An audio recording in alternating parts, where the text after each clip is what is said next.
The Closet Monster. A Tale of Fear and Friendship. Hello everyone, and welcome back to Once Upon AI. Today's story is titled The Closet Monster. Before we begin, remember to subscribe to our channel and hit the notification bell so you won't miss any of our lovely bedtime stories. Let's get started! When Leah was little, nighttime filled her with unease.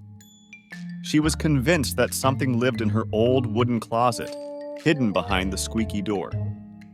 Each evening, she would slip under her covers, imagining glowing eyes peering out from between the gaps in the wood. One evening, she spoke to her mom. "Mom, I really don't want to go to bed. That closet monster might be waiting for me again." Her mom tried to reassure her. "Sweetheart, there's no monster, but if it makes you feel better, leave the closet door open a crack.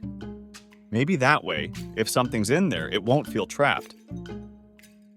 Though unsure, Leah followed her mom's advice. She left the door slightly ajar and kept a nightlight on to watch for any signs of movement. At midnight, Leah was jolted awake by a soft thump. Heart pounding, she turned toward the closet. Was that door moving?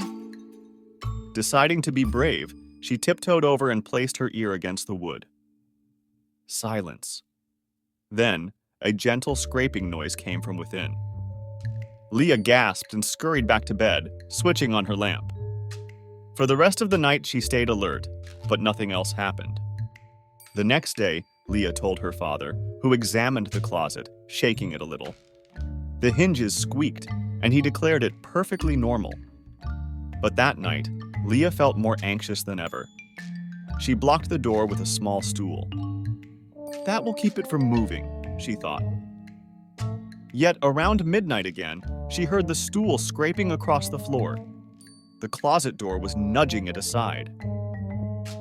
Leah froze, blankets pulled up to her eyes. Suddenly, a quiet voice whispered, "Leah, are you awake?" It sounded timid, not at all like a terrifying roar. Leah's curiosity won out over her fear. She carefully moved the stool aside and opened the door another inch. Inside, she saw a small figure with short green fur and large, gentle eyes, clutching a tiny piece of blanket.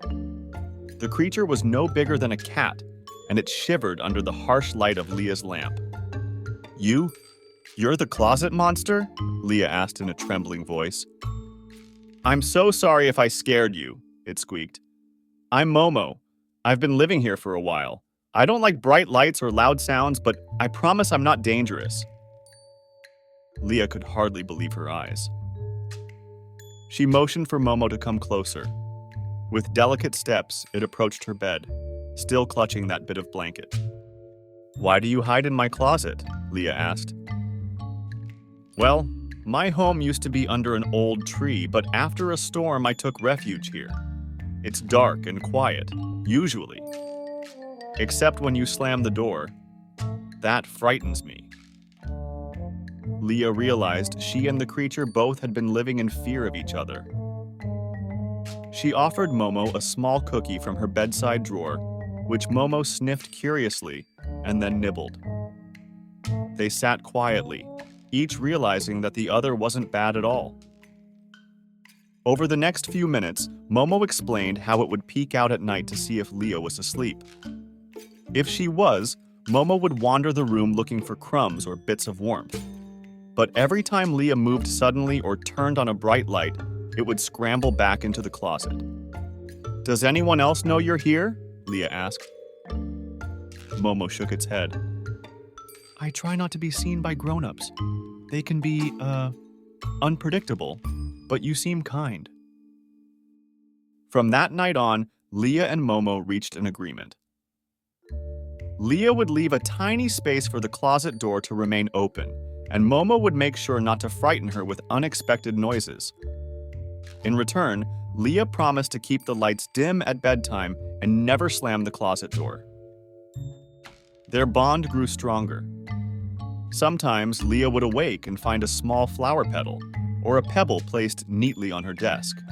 Little gifts from Momo, who ventured outside in the wee hours. Leah would leave small treats in exchange.